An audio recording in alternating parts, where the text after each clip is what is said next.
கரூர் சம்பவம் தொடர்பாக முதலமைச்சர் மு.க.ஸ்டாலின் நீதிபதி குறித்து அவதூறு பரப்பிய புகாரில் திண்டுக்கல் மாவட்ட தாவேகா நிர்வாகி கைது செய்யப்பட்டதை கண்டித்து அக்கட்சி தொண்டர்கள் காவல் நிலையத்தை முற்றுகையிட்டு வாக்குவாதத்தில் ஈடுபட்டனர்.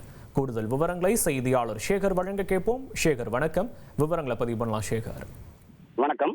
தமிழக முதல்வர் மற்றும் நீதிபதியை சமூக வலைதளங்களில் அவதூறாக பதிவிட்ட வழக்கில் இன்று காலை கைது செய்யப்பட்ட தமிழக வெற்றிக் கழக திண்டுக்கல் தெற்கு மாவட்ட செயலாளர் நிர்மல்குமார் என்பவரை விசாரணைக்காக இன்று காலை சானார்பட்டி காவல் நிலையத்தில் அழைத்து வந்து வைக்கப்பட்டிருந்தார்.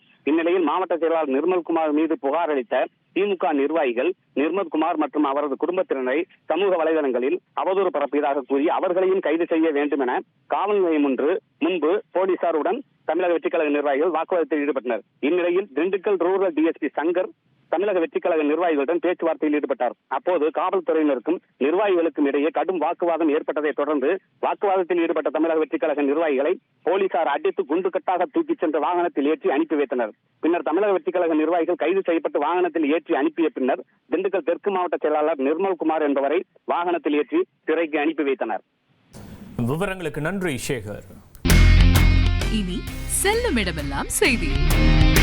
தந்தை டிவியின் வாட்ஸ்அப் சேனலை ஃபாலோ பண்ணினா செல்லருக்கும் இடமெல்லாம் செய்தி. இதோ QR கோட் இப்பவே ஸ்கேன் பண்ணுங்க, ஃபாலோ பண்ணுங்க.